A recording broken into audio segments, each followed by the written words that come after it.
আমি আরো দুষ্ট হয়ে যাচ্ছি তের সাথে। কারণে অকারণে তে ঠোঁটে চুমু দিতাম। এরকম অনুভূতি আগে হয়নি। ভালোবাসা শুরু করেছি তেকে। তের নরম ঠোঁট, নরম শরীর এখন আমার দৈনন্দিনের অভ্যাস। এই ঘরে একটা দায়িত্ব পড়লো। আমার দাদি ও আরো কিছু আত্মীয় স্বজন আসবে বলেছে, আর তারা তে হাতে রান্না খেতে চায়। আমার মা এই প্রথম কোনো একটা বড় দায়িত্ব তের উপর চাপিয়ে দিল। এমনকি হাতে হাতে সবকিছু গুছিয়ে দিচ্ছে। এতে তের কোনো সমস্যা হয়নি। তে প্রচুর খুশি এবং খুশি হয়ে মানুষের জন্য রান্না করছে। সবাই তের হাতে রান্না খেয়ে অনেক প্রশংসা করেছে। তে সারাদিন কাজ করেছে, রাতে শোবার সময় তে এসেছে। তাই ক্লান্ত শরীরটা দিয়ে আমাকে জড়িয়ে ধরলো। আমিও খুব আলতোভাবে জড়িয়ে ধরি। আমি তো মাথায় হাত বুলে দিয়েছি। অনেক কাজ করেছে মেয়েটা। একটু আগে গোসল করে এসছে, বিধায় চুলগুলো এখনো ভেজা। ভালো করে চুল মুছতে পারো না? আমি অনেক ক্লান্ত, এখন চুল শুকাতে পারবো না। তে এই বলে নিজে ক্ষতি করবে? আপনার পরিবারের লোকগুলো কত ভালো, আমার রান্নাকে কত প্রশংসা করেছে। আমি তো গাল তুলে বললাম, রান্না ভালো হয়েছে বলেই প্রশংসা করেছে। আমার কাছে আমাকে কেউ ভালো বলেনি, সবাই বলেছে আমি একা, আমার কেউ নেই। আমি আছি না তোমার জানতো। তে একটু হেসে আমাকে জড়িয়ে ধরে। চলে যান যদি? কঠিন কাজ আমাকে দিয়ে হয় না। তে টুপ করে আমার কপালে চুমু খায়। আমি ওদের পুরনো পেছনে ছেড়ে চুমু এঁকে দেই। এই রে, তুই কি জানিস সাঙ্গু তোর ভাগে আদর অন্য কাউকে দেয়া না? মানে? আরে বেরি, বুঝিস না কে রে? যখন বুঝবি তখন তো বসে দেব। কি হয়েছে? আরে রে, তোর ভূত আদর করবো, আদরে শিখা দেয়। আমি আজ অনেকটা রাত করেই বাড়ি ফিরেছি। প্রায় 11টা। বাড়ির সবার সাথে গল্প করে ঘরে আসি। ঘরে এসে আমার চোখ যেন বিশ্বাস করতে পারছে না, আমি হাওয়ায় উঠছি। আমার মধুবতীতে একটা লাল জর্জেটের শাড়ি পরে আছে, বুকের শাড়ি আঁচলটা নামানো। তে শুয়ে আছে বিছানায়। তার সাথে তে ব্লাউজ তার সাইজ থেকে ছোট। ব্লাউজের বোতামগুলো এলোমেলো করে কয়েকটা লাগানো, আবার খোলাও আছে। তেকে দেখি তে ঘুমিয়ে পড়েছিল। আধো আধো চোখে আমার দিকে তাকায়। আমাকে আদর করবেন না? তে নিজে থেকে আমাকে চাইছে। এই দিনেই তো অপেক্ষা ছিলাম এতদিন। আমি পারছি না নিজেকে সামাল দিতে। আমি আমার গলায় থাকা টাই ঢিলা করি। শার্টের বোতাম খুলে আগাতে থাকি তের দিকে। ঘরের লাইট বলতে পাশে থাকা ল্যাম্পে জ্বলছে। এই হালকা রূপে তেকে অনেক আকর্ষণীয় লাগছে। বোঝা যাচ্ছে না সে যে বাচ্চা। না, সে বাচ্চা হতেই পারে না। আমি এসেই তের গলায় মুখ ডুবে চুমে খেতে থাকি। তে আমার মাথায় হাত বুলিয়ে দেয়। আমি একটু পরই তের ঠোঁটে কিস করতে শুরু করি। আজকে চুমু অন্য দিনের চুমুর মতন না, অনেক ডিপ ছিল। তে এটা নিতে পারছে না, জানা সত্ত্বেও আমি সেভাবেই চুমু দিয়ে যাচ্ছি। আর তে ব্লাউজে হাত রাখি। একটা হুক খুলতেই যেগুলো লাগানো ছিল সেগুলো খুলে যায়। তে নিজের হাত দিয়ে আমাকে বাধা দিচ্ছে। আমি তে ঠোঁটে কামড় বসিয়ে দিই। তে আর আগাতে পারে না। আমার হাত প্রসারিত হতে থাকে তের নরম স্থানে। আর তে তা নিতে পারছে না। আমার শক্ত হাতের স্পর্শগুলো লেগে যেতে থাকে তের নরম বুকে। আর তে তা নিতে পারছে না, কিন্তু আমি এখনো তের ঠোঁট ছাড়িনি। আমি 15 মিনিট পর তের ঠোঁট ছাড়ি। তে শ্বাস নিতে বলে, কি করছে জানবো? এসব আমার ভালো লাগছে না। আদর করছি তো জান, তোমার ভালো লাগছে না? এই বলে আমি তের বুকে মুখ ডুবিয়ে দেই। আমি আমার দু হাত বিচরণ কাটতে থাকি তের বুকের দুপাশে। আমি প্রচুর বিরক্ত হচ্ছি।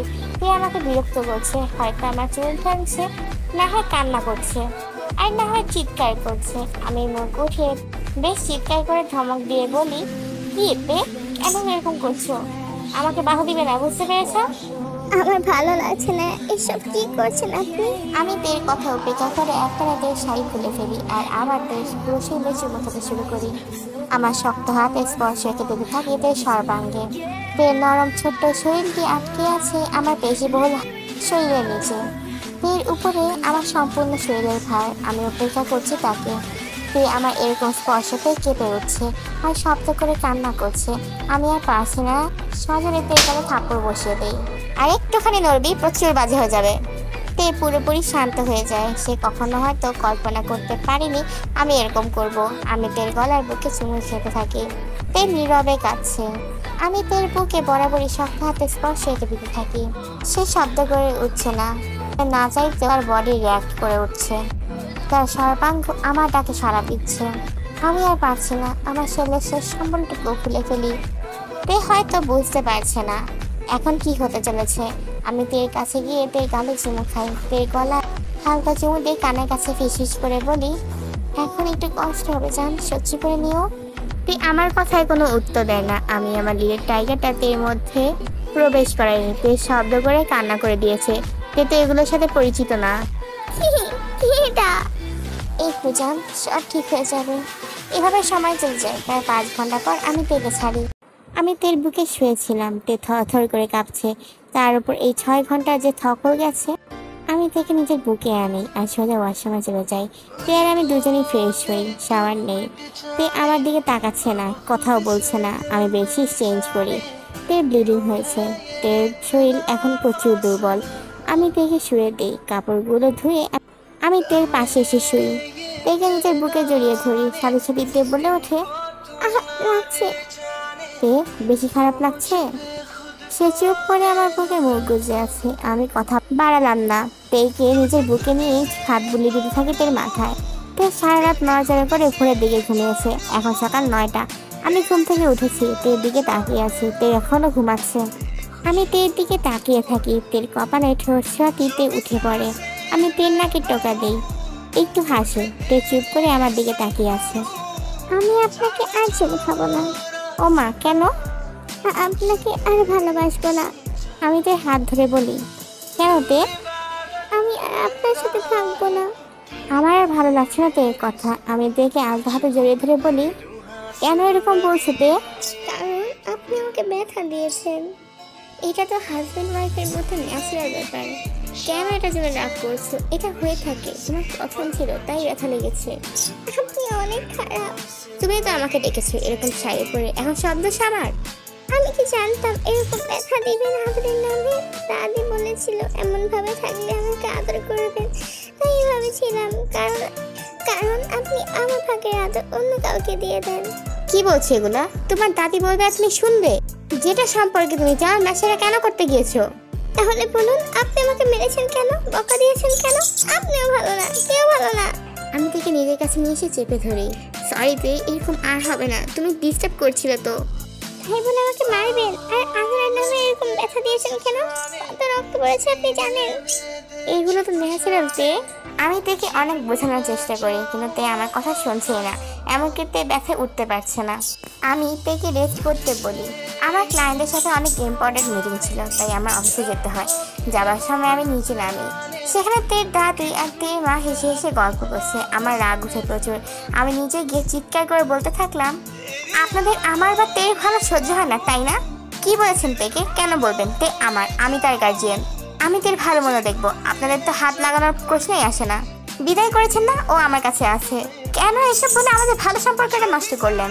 আপনাদের বলে লাভ কি? বাচ্চাদের বুঝালে তারা বুঝবে, কিন্তু আপনারা তো অন্ধ, জ্ঞানহীন মানুষজন। আমি এই বিষয়টা নিয়ে অনেক আপসেট ছিলাম। জিমিন ভাবি অনেক বুঝিয়েছে তেকে, কিন্তু সে বুঝতে নারাজ। মা কিছু না বললেও বুঝে। তেকে নিজের হাতে খাইয়ে দিয়ে গেছে। আমি অফিস থেকে আসি, হাতে আমার তের জন্য কিছু চকলেট কিনে দিতে পারছি না। আমি ঘরে গিয়ে ফ্রেশ হই, সবার সাথে ডিনার খাই। আমি বারে বারে তের দিকে তাকাচ্ছি, তে বুঝে আমার দিকে তাকাচ্ছে না। আমি ঘরে গেলাম। তে নিজের পড়া শেষ করে। আমি ওর ল্যাপটপে আমার কাজ শেষ করি। তে ঘর থেকে বেরিয়ে যায়। এখনও তার ঘুমানোর সময়। আমি বাহিরে যাই, দেখি তে মার সাথে কিছু বলছে। পরে বুঝতে পারি তে মার সাথে ঘুমানোর জন্য বলছে। আমার রাগ ওঠে। অতিরিক্ত বাড়াবাড়ি হচ্ছে না? তে এসব কি? তোমার ঘর এটা ছেড়ে তুমি মার সাথে ঘুমাবে? বাবা আজকে আমার সাথে থাক।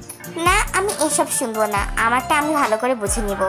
আমি তের হাত ধরে ঘরে নিয়ে যাই। লাইট বন্ধ করে ঘরে ড্রিম লাইট জ্বালাই। তেকে বিছানায় ছুঁড়ে ফেলি।